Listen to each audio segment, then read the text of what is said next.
ये माना जा रहा था कि 45 से 50 करोड़ का एक टारगेट लेकर प्रशासनिक अधिकारी चल रहे थे। इसी हिसाब से व्यवस्था की गई थी। आप तस्वीरें देखिए, ये ड्रोन शॉट लिया गया है और जहां आपकी निगाह जाएगी आपको सिर्फ पब्लिक दिखेगी। इस पब्लिक ने ये वो श्रद्धालु हैं जिन्होंने आस्था की डुबकी लगाई। और अभी देखिए 26 फरवरी तक ये महाकुंभ चलना है। 26 फरवरी यानी कि महाशिवरात्रि की तारीख, लेकिन अभी 50 करोड़ का आंकड़ा पूरा हो चुका है। खुद योगी आदित्यनाथ ने कहा कि मौनी अमावस्या के दिन 8 करोड़ श्रद्धालु एक दिन में 24 घंटे में पहुंचे थे और लगातार ये संख्या बढ़ती जा रही है। 6000 और 5 करोड़ कुंभ में ही नहीं किए हैं, प्रयागराज सिटी के रिनोवेशन में भी खर्च किए हैं।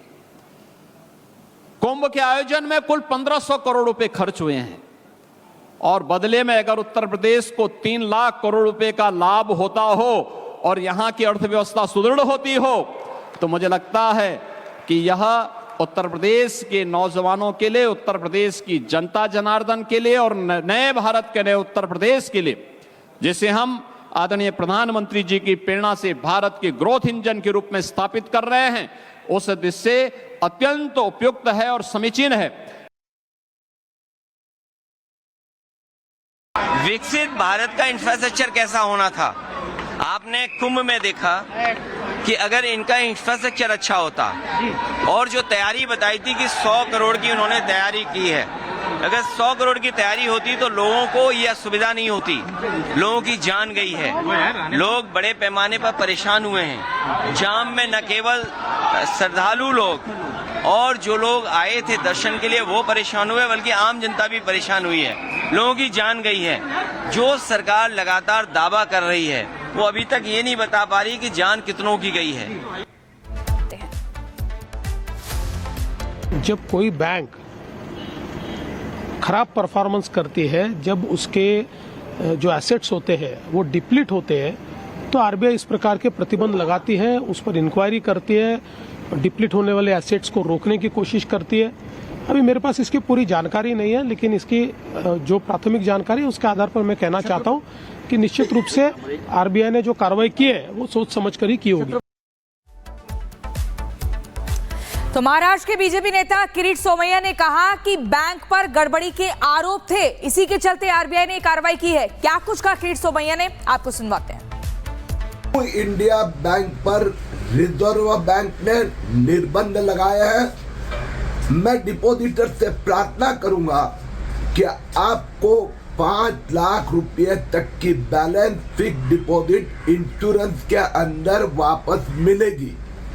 जिनका अपना सेफ डिपॉजिट लॉकर है उसका सब सामान आपको वापस ले जाने का मौका दिया जाएगा और जिनके कारण बैंक डूबी है उनके खिलाफ कार्रवाई होगी।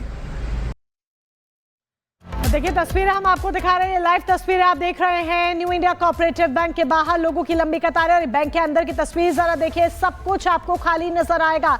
इस बैंक में जहां पहले कर्मचारी बैठकर काम किया करते थे, लेकिन अब ऐसा कुछ भी नहीं है, क्योंकि अनियमितताओं के चलते बैंक पर 6 महीने के लिए बैंक बैन लगा दिया गया है आरबीआई की तरफ से। जतिन हमारे सहयोगी लाइव मुंबई से हमारे साथ जुड़ चुके हैं। जतिन, हेल्पलाइन नंबर तो जारी कर दिया गया है बैंक की तरफ से, लेकिन समाधान कैसे होगा, क्योंकि बैन की वजह से जनता बेचैन अभी भी है। आज बिल्कुल, और यही सवाल उन अकाउंट्स होल्डर का भी है जिनका पैसा इस बैंक में जमा है। हालांकि हेल्पलाइन नंबर जारी किया गया है जिसका असर ग्राउंड पर बिल्कुल देखने को मिल रहा है। अब जो भीड़ सुबह से हमें नजर आ रही थी वो थोड़ी कम है, लेकिन जिनके लॉकर्स हैं वो लॉकर्स अपना एक्सेस कर सकते हैं, वो सामान लेकर जा सकते हैं और जैसे जैसे लोगों को जानकारी मिल रही है वो एक्सेस भी कर रहे हैं। लेकिन सवाल वही कि मेरे अकाउंट में पैसा है, मैं वो पैसा नहीं निकाल पा रहा हूँ, जो मेरा डेली खर्चा है वो मैं नहीं कर पा रहा हूँ, उसको लेकर सुबह से ही लोग काफ़ी हताश थे। सर, मैं देख रहा हूँ आप सुबह से काफ़ी लोगों को समझा रहे हैं, क्या सिचुएशन है अभी? लोग आ रहे हैं, परेशानी अपनी बता रहे हैं। सबसे मेन बात, टेंशन लीजिए नहीं, क्योंकि टेंशन हेल्थ के लिए बहुत ख़राब है। जो होना था वो हो गया है।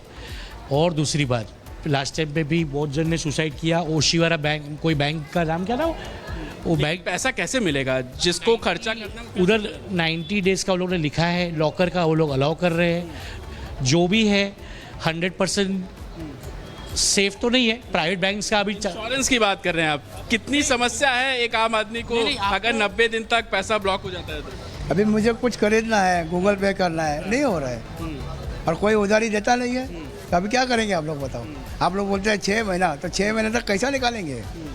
6 महीने तक कैसा खर्चा कर लेंगे? 3 महीना 90 डेज। हाँ, वो 90 डे, अभी दूसरा बोलता 6 महीने। लोगों की अपनी अपनी समस्याएं हैं और मैं आपको तस्वीरें दिखाऊं, सुबह यहाँ पर भीड़ थी, कुछ और लोग भी लगातार आ रहे हैं। सर, समाधान निकल रहा है कुछ?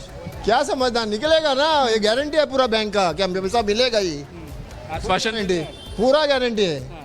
मैडम, आप भी आई हैं, अकाउंट है आपका इसमें? मेरा अकाउंट है मेरा। क्या सिचुएशन है? कोई बात कर रहा है पैसों के बारे में, बता रहा है? मेरा पैसा निकालने आई थी तो एटीएम बंद हो गया, इसे टेंशन आया है मेरे को। मैं मेरे बेटे को बुलाया अभी, तो पैसा निकाल, मैं कहा कि 3 महीने 6 महीने पैसा आप नहीं निकाल पाएंगे, ना ही जमा कर पाएंगे। तो फिर हमारा कैसे चलेगा? मेरा तो आगे पीछे मेरा हस्बैंड ने, मेरा यही घर चलता है। मैं काम करती हूँ, मेरा सेठ लोग यहाँ पेमेंट डालते हैं, तो यही तो प्रॉब्लम है अभी मुझे।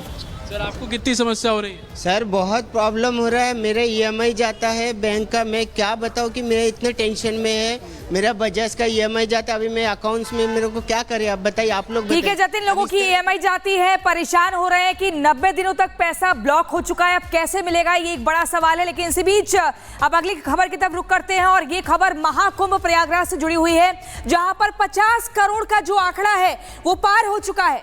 ये माना जा रहा था कि 45 से 50 करोड़ का एक टारगेट लेकर प्रशासनिक अधिकारी चल रहे थे, इसी हिसाब से व्यवस्था की गई थी। आप तस्वीरें देखिए, ये ड्रोन शॉट लिया गया है और जहां आपकी निगाह जाएगी आपको सिर्फ पब्लिक दिखेगी। इस पब्लिक ने, ये वो श्रद्धालु हैं जिन्होंने आस्था की डुबकी लगाई और अभी देखिए 26 फरवरी तक ये महाकुंभ चलना है। 26 फरवरी यानी कि महाशिवरात्रि की तारीख, लेकिन अभी 50 करोड़ का आंकड़ा पूरा हो चुका है। खुद योगी आदित्यनाथ ने कहा कि मौनी अमावस्या के दिन 8 करोड़ श्रद्धालु एक दिन में 24 घंटे में पहुंचे थे और लगातार ये संख्या बढ़ती जा रही है। 6000 और 5 करोड़ कुंभ में ही नहीं किए हैं, प्रयागराज सिटी के रिनोवेशन में भी खर्च किए हैं। कुंभ के आयोजन में कुल 1500 करोड़ रुपए खर्च हुए हैं और बदले में अगर उत्तर प्रदेश को 3 लाख करोड़ रुपए का लाभ होता हो और यहां की अर्थव्यवस्था सुदृढ़ होती हो, तो मुझे लगता है कि यह उत्तर प्रदेश के नौजवानों के लिए, उत्तर प्रदेश की जनता जनार्दन के लिए और नए भारत के नए उत्तर प्रदेश के लिए, जिसे हम आदरणीय प्रधानमंत्री जी की प्रेरणा से भारत के ग्रोथ इंजन के रूप में स्थापित कर रहे हैं, उस दृष्टि से अत्यंत उपयुक्त है और समीचीन है। विकसित भारत का इंफ्रास्ट्रक्चर कैसा होना था, आपने कुंभ में देखा कि अगर इनका इंफ्रास्ट्रक्चर अच्छा होता और जो तैयारी बताई थी कि 100 करोड़ की उन्होंने तैयारी की है, अगर 100 करोड़ की तैयारी होती तो लोगों को यह सुविधा नहीं होती।